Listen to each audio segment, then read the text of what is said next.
السلام علیکم ورحمۃ اللہ وبرکاتہ۔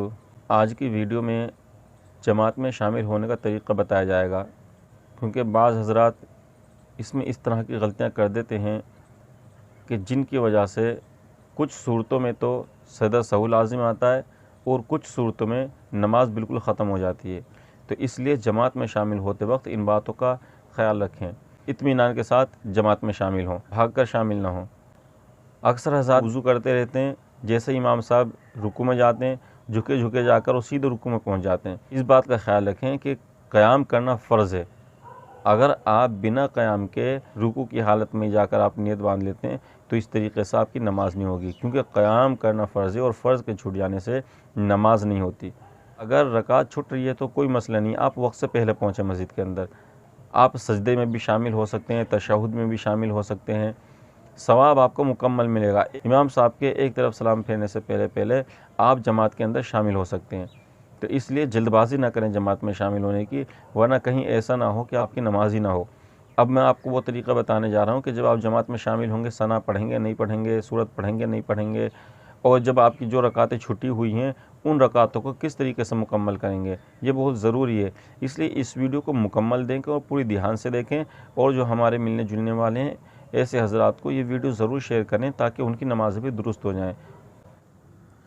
اسکرین پر جو آپ نقشہ دیکھ رہے ہیں، اس میں امام اور مقتدی دونوں کے لیے بتایا گیا ہے کہ امام پہلی رکعت سے چوتھی رکعت تک کیا کیا پڑھے گا، اور مقتدی کو پہلی رکعت سے چوتھی رکعت تک کیا کیا پڑھنا ہے۔ کبھی کبھی ضرورت پڑ جاتی ہے کہیں نماز پڑھانے کی، اس لیے دونوں باتوں کو توجہ کے ساتھ سنیں تاکہ ہمیں نماز پڑھانی بھی آ جائے اور صحیح طریقے سے نماز پڑھنی بھی آ جائے۔ سب سے پہلے امام کے بارے میں بات کرتے ہیں کہ اگر کہیں نماز پڑھانی پڑ جائے تو کس طریقے سے پڑھائیں گے۔ تو دیکھیں، امام سب سے پہلے تکبیر تحریمہ کہے گا اور اس کے بعد ثنا، فاتحہ اور کوئی بھی سورت جو یاد ہو وہ پڑھے گا۔ اس کے بعد رکوع ہوگا اور اس کے بعد 2 سجدے کیے جائیں گے۔ تو یہ پہلی رکعت ہوگی۔ دوسری رکعت کے اندر جب کھڑے ہو جائیں گے تو پہلے سورہ فاتحہ اور کوئی سورت پڑھی جائے گی، جو بھی یاد ہوگی وہ سورت پڑھی جائے گی، اور رکوع وغیرہ کریں گے تو دوسری رکعت ہو جائے گی۔ پھر سجدے وغیرہ کریں گے اور اس کے بعد دوسری رکعت میں تشہد میں بیٹھنا ہے اور اتحیات پڑھیں گے۔ یہ 4 رکعت کے بارے میں اس کے اندر بتایا گیا ہے۔ تو پھر تیسری رکعت کے لیے کھڑے ہو جائیں گے تو اس کے اندر صرف سورہ فاتحہ پڑھی جائے گی، سورت نہیں پڑھی جائے گی۔ یہ فرضوں کے بارے میں بتایا گیا ہے، جیسا کہ میں نے پچھلی ویڈیو میں آپ حضرات کو بتایا تھا کہ کس رکعت کے بعد سورت پڑھی جاتی ہے، کس رکعت کے بعد نہیں پڑھی جاتی، وہ میں آپ کو پہلی والی ویڈیو میں بتا چکا ہوں۔ اس کے بعد چوتھی رکعت کے اندر صرف سورہ فاتحہ پڑھی جائے گی، یعنی کہ آخری 2 رکعتوں میں، فرضوں کی آخری 2 رکعتوں میں سورہ فاتحہ کے بعد سورت نہیں پڑھی جائے گی۔ پھر رکوع وغیرہ کیا جائے گا، پھر 2 سجدے کیے جائیں گے۔ اس کے بعد قاعدہ اخیرہ میں اتحیات، درود ابراہیم، دعائے معصورہ پڑھ کر سلام پھیر دیا جائے گا۔ یہ امام کے بارے میں تھا۔ اب مقتدی کے بارے میں بات کرتے ہیں۔ مقتدی اس شخص کو کہا جاتا ہے جو امام کے پیچھے نماز پڑھتا ہے۔ اگر آپ تکبیر اولیٰ کے ساتھ جماعت میں شامل ہوئے ہیں تو امام کی تکبیر کے بعد امام بھی ثنا پڑھیں گے اور آپ بھی ثنا پڑھیں گے، اور اگر ہماری تکبیر اولیٰ چھوٹ گئی ہے تو پھر ہم یہ دیکھیں گے، اگر ہم اتنی دیر بعد شامل ہوئے ہیں کہ امام صاحب نے ثنا پڑھ لی ہوگی تو پھر ہمیں نہیں پڑھنی چاہیے۔ اب دیکھیں، فجر، مغرب اور عشاء میں تو پتہ چل جاتا ہے کہ امام صاحب سورہ فاتحہ شروع کر دیتے ہیں بلند آواز سے، لیکن ظہر اور عصر میں نہیں پتہ چلتا ہے۔ تو وہاں اس بات کا خیال رکھیں کہ اگر آپ کو ایسا لگتا ہے کہ امام صاحب نے ثنا پڑھ لی ہوگی تو پھر آپ ثنا نہ پڑھیں، صرف نیت باندھ کر خاموش کھڑے ہو جائیں، اور اس کے بعد امام صاحب رکوع کریں گے تو آپ بھی رکوع، امام صاحب سجدے کریں گے تو آپ بھی سجدے، مطلب اسی طریقے سے امام کے ساتھ ساتھ پوری نماز مکمل کر لیں گے۔ پہلی رکعت میں تو آپ ثنا پڑھ کر خاموش ہو جائیں گے، پھر رکوع سجدہ وغیرہ کریں گے، دوسری رکعت میں بالکل خاموش رہیں گے، آپ کو کچھ نہیں پڑھنا ہے، رکوع میں رکوع کی تسبیح پڑھیں گے، سجدے میں سجدے کی تسبیح، اور اس کے بعد اتحیات بھی پڑھیں گے آپ۔ اس کے بعد بالکل خاموش کھڑے ہو جائیں گے تیسری رکعت میں بھی، پھر رکوع سجدے کریں گے، چوتھی رکعت میں بالکل خاموش کھڑے ہو جائیں گے، اور اس کے بعد جب قاعدہ اخیرہ آخر میں جو ہم اتحیات پڑھنے کی مقدار بیٹھیں گے، تب وہاں پر اتحیات پڑھیں گے، درود شریف پڑھیں گے اور دعائے معصورہ پڑھ کر امام صاحب کے ساتھ ساتھ سلام پھیر دیں گے۔ اس بات کا خیال رکھیں کہ کوئی بھی رکن ہم امام سے پہلے نہ کریں، کیونکہ اگر ہم امام سے پہلے سلام پھیرتے ہیں، امام سے پہلے رکوع میں جاتے ہیں، بعض حضرات کو دیکھا گیا ہے کہ امام کھڑے رہتے ہیں اور وہ سجدے میں پہنچ جاتے ہیں، امام رکوع میں ہوتے ہیں اور وہ سیدھے کھڑے ہو جاتے ہیں، بہت فاسٹ کرتے ہیں۔ تو ایسا نہ کریں، زیادہ فاسٹ نہ کریں۔ امام کی اقتداء کرنے والے کو ہی مقتدی کہتے ہیں، تو اس لیے امام کی اقتداء کریں، اس سے آگے آگے نہ بڑھیں۔ اگر کسی شخص کی ایک رکعت چھوٹ گئی ہے، اب وہ دوسری رکعت میں امام صاحب کے ساتھ کس طریقے سے شامل ہوگا اور کیا کیا پڑھے گا، یہاں اسکرین پر بھی آپ کو شو کر دیا گیا ہے، اور میں بھی آپ کو پڑھ کر بتا دیتا ہوں تاکہ آپ کو آسانی سے سمجھ میں آ جائے۔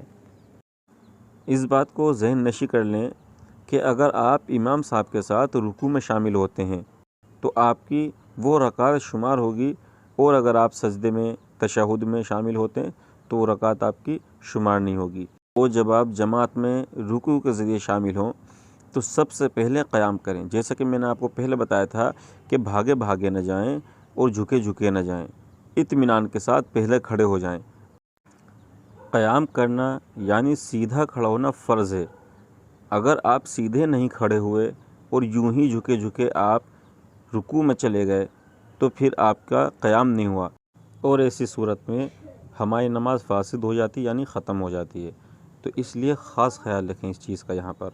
اور اس کے بعد تکبیر کہہ کر جب رکوع میں جائیں، رکوع میں کم از کم 3 مرتبہ سبحان ربی العظیم ضرور پڑھیں۔ اگر آپ رکوع میں پہنچیں اور امام صاحب ایک دم کھڑے ہو گئے تو پھر یہ آپ کی رکعت شمار نہیں ہوگی۔ دوسری رکعت میں شامل ہونے کا طریقہ یہ ہے کہ اگر امام صاحب قیام کی حالت میں ہیں تو آپ بھی سیدھے کھڑے ہو جائیں اور تکبیر تحریمہ کہہ کر نیت باندھ لیں اور کچھ بھی نہ پڑھیں، خاموش کھڑے رہیں۔ اور اگر امام رکوع کی حالت میں ہیں تو پہلے تکبیر تحریمہ کہہ لیں، اس کے بعد تکبیر کہتے ہوئے رکوع میں چلے جائیں۔ اکثر لوگ پہلے تکبیر تحریمہ کہہ کر نیت باندھتے ہیں اور اس کے بعد پھر رکوع میں جاتے ہیں، اتنی دیر میں امام صاحب کھڑے ہو جاتے ہیں، جس کی وجہ سے ان کی رکعت نکل جاتی ہے اور وہ سمجھتے ہیں کہ ان کو رکعت مل گئی ہے۔ تو اس بات کا خیال رکھیں کہ اس طریقے سے رکعت نہیں ملتی ہے۔ اگر امام صاحب آپ کے رکوع میں جانے سے پہلے ہی کھڑے ہو گئے تو اس کا مطلب یہ ہے کہ آپ کی رکعت چھوٹ گئی ہے۔ اور اس کے بعد امام کے ساتھ رکوع کریں، سجدہ کریں اور تشہد پڑھیں یعنی اتحیات پڑھیں۔ تیسری رکعت میں جب کھڑے ہو جائیں تو بالکل خاموش کھڑے رہیں، پھر رکوع میں جائیں گے تو رکوع کی تسبیح، پھر سجدے میں جائیں گے سجدے کی تسبیح، چوتھی رکعت کے لیے کھڑے ہوں گے پھر خاموش کھڑے رہیں گے۔ یہ چوتھی رکعت امام صاحب کی ہوگی اور آپ کی تیسری رکعت ہوگی۔ تو چوتھی رکعت میں بھی رکوع کریں گے، سجدے کریں گے، اور پھر یہ قاعدہ اخیرہ ہوگا امام صاحب کا، تو اس کے اندر صرف اتحیات پڑھیں گے اور خاموش بیٹھ جائیں گے۔ اگر بھول سے آپ نے اتحیات سے آگے پڑھ دیا ہے تو اس طرح سجدہ سہو لازم نہیں ہوتا ہے، بس آپ اتحیات پڑھ کر خاموش بیٹھے رہیں، اور جب امام صاحب دوسری طرف سلام پھیر دیں تو تکبیر کہتے ہوئے سیدھے کھڑے ہو جائیں، اور اس میں آپ کو سب سے پہلے ثنا پڑھنی ہوگی، پھر سورہ فاتحہ اور جو بھی صورت آپ کو یاد ہے، اور اس کے بعد رکوع کریں گے، پھر دونوں سجدے کریں گے، پھر تشہد میں بیٹھیں گے، اور اس کے بعد اتحیات، درود شریف، دعائے معصورہ پڑھ کر دونوں طرف سلام پھیر لیں گے۔ اس طریقے سے آپ کی یہ نماز مکمل ہو جائے گی۔ اگر آپ کی 2 رکعتیں چھوٹ گئی ہیں تو تیسری رکعت میں شامل ہونے کا طریقہ یہ ہے کہ یا تو آپ قیام میں شامل ہوں یا آپ رکوع میں شامل ہوں، جیسا کہ میں نے ابھی پہلے بتایا تھا۔ تو امام صاحب کی تیسری رکعت ہوگی اور ہماری پہلی رکعت ہوگی، تو اس کے اندر تکبیر تحریمہ کہہ کر نیت باندھ لیں گے، بالکل خاموش رہیں گے، رکوع سجدہ کریں گے۔ چوتھی رکعت کے لیے جب کھڑے ہو جائیں گے پھر اس میں بالکل خاموش کھڑے رہیں گے، رکوع سجدے میں رکوع اور سجدے کی تسبیح پڑھی جائے گی، پھر قاعدہ اخیرہ میں اتحیات پڑھ کر بالکل خاموش بیٹھ جائیں گے۔ جب امام صاحب دونوں طرف سلام پھیر لیں گے تو سیدھے کھڑے ہو جائیں گے۔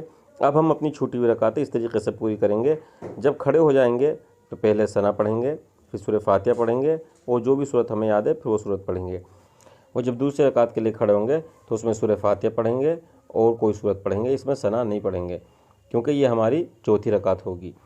اور رکوع سجدہ کر کے اور اس کے بعد قاعدہ اخیرہ میں بیٹھ کر اتحیات پڑھنا ہے، درود ابراہیم پڑھنا ہے اور دعائے معصورہ پڑھ کر دونوں طرف سلام پھیر کر اس طرح اپنی نماز مکمل کر لیں گے۔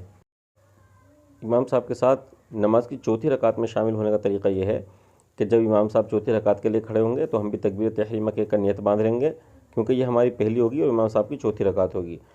تو تکبیر تحریمہ کہہ کر نیت باندھ لیں گے، بالکل خاموش کھڑے رہیں گے، رکوع کریں گے، سجدے کریں گے، اور قاعدہ اخیرہ ہوگا۔ قاعدہ اخیرہ میں صرف اتحیات پڑھ کر بالکل خاموش بیٹھ جائیں گے۔ امام صاحب دونوں طرف سلام پھیر لیں گے، تب ہم سیدھے کھڑے ہو کر اپنی چھٹویں رکعت اس طریقے سے پوری کریں گے۔ تکبیر کہتے ہوئے سیدھے کھڑے ہو جائیں گے، سب سے پہلے ثنا پڑھیں گے، سورہ فاتحہ پڑھیں گے، اور جو بھی کوئی صورت ہمیں یاد ہے اس کو پڑھیں گے، رکوع کریں گے، سجدہ کریں گے، اور اس کے بعد اتحیات میں بیٹھ جائیں گے۔ وہاں اتحیات پڑھیں گے کیونکہ یہ ہماری دوسری رکعت ہوگی۔ اتحیات پڑھ کر سیدھے کھڑے ہو جائیں گے اور اس رکعت کے اندر سورہ فاتحہ اور کوئی صورت پڑھیں گے، پھر رکوع سجدہ وغیرہ کریں گے، اور اس کے بعد پھر تیسری رکعت کے لیے کھڑے ہو جائیں گے، اس کے اندر صرف سورہ فاتحہ پڑھیں گے۔ رکوع اور دونوں سجدے کرنے کے بعد قاعدہ اخیرہ میں بیٹھ کر اتحیات، درود ابراہیم، دعائے معصورہ پڑھ کر سلام پھیر کر اپنی نماز مکمل کر لیں گے۔ اب جو میں آپ حضرات کو بتانے جا رہا ہوں اس کو بہت توجہ کے ساتھ سنیں۔ امام صاحب کے سلام پھیرنے کے بعد جب ہم سیدھے کھڑے ہوں گے تو اس میں پہلے ثنا پڑھیں گے، سورہ فاتحہ پڑھیں گے اور کوئی دوسری صورت پڑھیں گے۔ رکوع سجدہ کرنے کے بعد ہم اتحیات کی مقدار بیٹھ جائیں گے، اس میں اتحیات پڑھ کر جب سیدھے کھڑے ہو جائیں گے تو اس میں بھی سورہ فاتحہ اور دوسری صورت پڑھیں گے۔ لیکن جب رکوع سجدہ کرنے کے بعد ہم تیسری رکعت کے لیے کھڑے ہوں گے تو اس کے اندر صرف سورہ فاتحہ پڑھیں گے۔ یہاں اکثر حضرات غلطیاں کر دیتے ہیں، تو دھیان سے اس چیز کو بار بار سننا چاہے آڈیو کو، لیکن اپنی نمازیں اسی طریقے سے آپ درست کر سکتے ہیں۔ نوٹ: اگر امام کے ساتھ پہلی رکعت میں ملنے والا مقتدی اگر قرات شروع ہونے سے پہلے مل جائے تو ثنا پڑھ کر خاموش ہو جائے، ورنہ ثنا بھی نہ پڑھے۔ نوٹ: اگر مقتدی امام کے رکوع کو پائے تب وہ رکعت شمار ہوگی، اور اگر رکوع کے بعد کسی بھی حالت میں امام کو پائے وہ رکعت شمار نہیں ہوگی۔ یعنی کہ جماعت میں آپ سجدے میں بھی شامل ہو سکتے ہیں، ایک سجدہ ہو جائے تو بھی شامل ہو سکتے ہیں، تشہد میں بھی شامل ہو سکتے ہیں، لیکن رکعت جو مانی جائے گی اگر آپ نے رکوع کو پایا ہے تو وہ آپ کی رکعت شمار ہوگی، نہیں تو رکعت شمار نہیں ہوگی۔ نوٹ: اگر مغرب کی 2 رکعت چھوٹ جائے تو دونوں رکعت میں قاعدہ کرنا ہوگا۔ اکثر حضرات یہاں یہ غلطی کرتے ہیں کہ ایک رکعت تو امام صاحب کے ساتھ ان کی ہو جاتی ہے، جب دوسری رکعت کے لیے کھڑے ہوتے ہیں تو اس رکعت میں وہ اتحیات نہیں پڑھتے، یعنی تیسری رکعت کے لیے وہ کھڑے ہو جاتے ہیں۔ یہاں اس بات کا خاص خیال رکھیں کہ آپ کو دونوں رکعتوں میں بیٹھنا ہوگا اور اتحیات پڑھنا ہوگا، اس کے بعد آخری رکعت میں تب آپ سلام پھیر کر اپنی نماز مکمل کریں گے۔ نوٹ: فرض کی 2 رکعتوں میں اور واجب، سنت، نفل کی تمام رکعتوں میں سورہ فاتحہ کے ساتھ ضم صورت بھی ضروری ہے۔ اس کے بارے میں پہلے بھی ویڈیو بنا چکا ہوں، اور میں نے اس ویڈیو کے اندر بہت اچھے طریقے سے سمجھایا ہے کہ کن رکعتوں میں سورہ فاتحہ کے بعد صورت پڑھی جاتی ہے اور کن رکعتوں میں صورت نہیں پڑھی جاتی۔ آپ وہ ویڈیو دیکھیں گے تو انشاءاللہ بہت آسانی کے ساتھ آپ کو یہ بات سمجھ میں آ جائے گی۔ میرے دوستو، ہماری ہر ویڈیو میں کچھ ایسی باتیں بتائی جاتی ہیں جن کا اکثر حضرات کو پتہ نہیں ہوتا ہے۔ ہماری کوشش یہی ہے کہ ہم زیادہ سے زیادہ لوگوں کو دین کی یہ اہم معلومات پہنچا سکیں تاکہ ان کی نمازیں ٹھیک ہو جائیں، ان کو صحیح طریقے سے عبادت کرنی آ جائے۔ اس لیے آپ حضرات سے گزارش ہے کہ آپ بھی ان ویڈیو کو زیادہ سے زیادہ شیئر کیا کریں تاکہ زیادہ سے زیادہ آپ حضرات کے ذریعے بھی لوگ فائدہ اٹھا سکیں۔